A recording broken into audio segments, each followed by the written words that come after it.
Salut tout le monde, j'espère que vous allez bien. Alors bienvenue dans cette vidéo dans laquelle j'ai l'honneur aujourd'hui de vous parler d'une leçon d'un cours très important qui va s'appuyer sur ces 4 figures de style qui sont, comme j'ai déjà écrit, faciles à comprendre et à saisir et même à aller trop vite si tu es obligé par exemple de les relever. Alors, la première figure de style, ce qu'on appelle la paronomase. Qu'est-ce que ça veut dire la paronomase? Tout le monde va poser cette question. Alors, pour faire faciliter la tâche, la paronomase, c'est le fait d'utiliser dans une même phrase des paronèmes. C'est quoi des paronèmes? C'est-à-dire des mots qui ont une sonorité similaire. Plus clairement dit, elles se prononcent pareil, mais ayant des significations différentes. C'est ça la paronomase. Exemple, pour clarifier ce que je suis en train de vous expliquer, il n'y a que maille qui maille. Alors, comme vous voyez dans cet exemple, et plus précisément ce qui est écrit en plus ou moins bleu, le premier, il s'agit d'un nom propre, et le deuxième, c'est le verbe c'est le verbe aller au subjonctif. Alors, même si ces deux mots-là ayant des significations différentes, mais ils se prononcent pareil. Ce qui nous concerne, c'est que ces deux mots-là ayant des sonorités similaires. C'est justement la raison pour laquelle on fait appel à cette figure de style-là qui s'appelle la paronomase. Deuxième exemple, qui s'excuse, s'accuse. La même chose. Il y a une sonorité plus ou moins pareille entre ces deux verbes-là, s'excuser et s'accuser. Qui se ressemblent, s'assemblent. La même chose. Il y a une sonorité similaire entre le verbe se ressembler et s'assembler. Alors c'est ça la paronomase, c'est le fait, il consiste à utiliser ou bien employer dans une même phrase des mots qui se prononcent plus ou moins pareil. La deuxième figure de style, c'est l'allitération. L'allitération, c'est tout simplement consiste à faire une répétition d'une ou plusieurs consonnes, ce que nous appelons des sons consonantiques, au début de plusieurs mots, dans une même phrase ou vers. C'est ça l'allitération. C'est-à-dire, si quand on a une phrase qui contient des répétitions, ou bien une répétition d'une ou plusieurs consonnes au début de chaque mot, on fait appel à cette figure de style. Comme vous voyez dans cet exemple, il y a la répétition de consonne H au début de chaque mot. Un homme heureux est un homme libre. Il y a la répétition, il y a clairement la répétition de la lettre H. N'est-ce pas? Très bien. Le deuxième exemple, il faut être fort pour faire face au fort.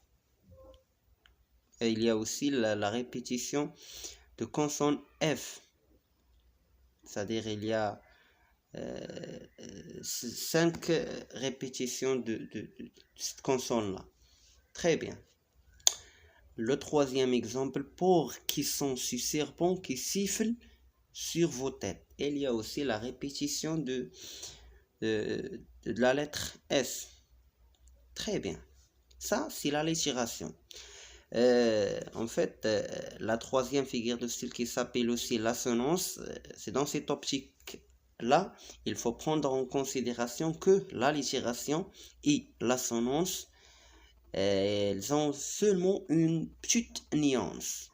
C'est-à-dire, l'allitération, c'est le fait de répéter des consonnes, alors que l'assonance, qui est la troisième figure de style bien évidemment, consiste à utiliser ou bien à employer une répétition d'une ou plusieurs voyelles dans une même phrase. Ce qui nous concerne, ce qui est très important, c'est que la répétition de plusieurs voyelles dans une même phrase, c'est-à-dire dans une même proposition et dans un même énoncé grammatical. C'est ça, l'assonance. Exemple, tout m'afflige et me nuit et conspire à me nuire. Racine. Alors, ici, il y a la répétition de voyelle I, n'est-ce pas? Très bien.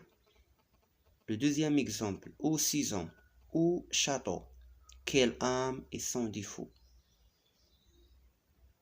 Alors, Rimbaud, c'est tout simplement un écrivain célèbre du 19e siècle et je pense plus précisément, il appartient au mouvement symbolisme. Alors, ce qui nous concerne, c'est que la figure de style de quoi il s'agit, c'est il y a la répétition de la lettre O, n'est-ce pas? Très bien, c'est ça l'assonance. Alors, pour faire clarifier la distinction et la différenciation entre l'allitération et l'assonance, c'est comme vous voyez, l'allitération, c'est le fait de répéter des consonnes, ce que nous les appelons des sons consonantiques, c'est-à-dire des consonnes dans une phrase, dans une même proposition, et non pas dans deux phrases ou bien 3 phrases, c'est-à-dire dans une même phrase. Et c'est quoi la phrase? C'est qu'elle se débute par majuscule et se termine par un point ou bien un point d'interrogation, etc. Voilà, c'est ça la différence entre l'assonance et l'allitération. La quatrième et la dernière figure de style qu'on appelle la synesthésie. La synesthésie, en fait, c'est plus ou moins, on ne peut pas dire compliqué, mais nécessite un peu de réflexion et un peu de concentration pour la comprendre. Alors, la synesthésie, c'est le fait de présenter une association, c'est-à-dire un mélange de plusieurs sensations, à savoir vue, l'ouïe, l'odorat, toucher, le goût, et ainsi de suite, afin d'enrichir une description sensorielle. Ça, c'est le but de l'utilisation de cette figure de style-là. C'est-à-dire, c'est par exemple, tu es obligé de justifier pourquoi l'auteur fait appel à cette figure de style-là. Vous pouvez utiliser cette justification. Ou bien ça, c'est-à-dire ça dépend votre analyse vers le texte, ou bien votre compréhension vers l'extrait. Alors la synesthésie, c'est le fait de présenter une association, c'est-à-dire un mélange entre les sensations. Exemple, parce que l'exemple, toujours, je la dis bien, je la répète, l'exemple appuyé et fait partie de la compréhension. Si on n'a pas d'exemple, on n'a fait rien. Alors, un parfum vert. Alors, comme vous voyez ici, regardez-moi attentivement, s'il vous plaît, pour que vous puissiez mieux saisir et comprendre cette figure de style-là. Alors, il y a un parfum vert. Alors, comme vous voyez, un parfum vert, il y a l'association de l'odorat et de la vue. Comment? Un parfum, c'est faisait partie d'abord de l'odorat, c'est-à-dire qu'on peut le sentir, n'est-ce pas? Alors que vert qui faisait partie de la couleur, c'est-à-dire on peut le voir et non pas le sentir comme le cas du parfum. Est-ce que vous voyez la distinction entre ces sensations-là? Un parfum vert, un parfum, c'est l'odorat, alors que vert, c'est la couleur. C'est ça la synesthésie. Deuxième exemple, un silence chaleureux. Je pense qu'il est clair, il y a l'association de l'ouïe avec le toucher, sensation de chaleur. Un silence chaleureux. Je pense qu'il illustre, comme vous voyez, clair. La musique douce et sucrée. Ça, c'est le troisième exemple. La musique douce et sucrée. Comme vous voyez, il y a la musique qu'on peut l'écouter, c'est-à-dire qui faisait partie de l'ouïe. Et douce et sucrée, qui faisait partie de l'ogo, c'est-à-dire sucré, c'est-à-dire à partir délicat, ou bien comme, comme dans ce sens-là. La musique sucrée, c'est-à-dire quoi sucré? C'est-à-dire la musique, on ne peut pas être sucré. On peut dire la musique belle, c'est-à-dire qui faisait partie de l'ouïe. Et alors que sucré, c'est un adjectif qui faisait partie de l'ouïe, de l'ogo, du go, n'est-ce pas? Et c'est ça l'association entre et le chevauchement entre ces sensations-là. Et voilà, le cours, j'ai l'impression que le cours touche à sa fin. Et avant de terminer, j'aimerais bien vous donner une récapitulation à ce que je viens de vous expliquer.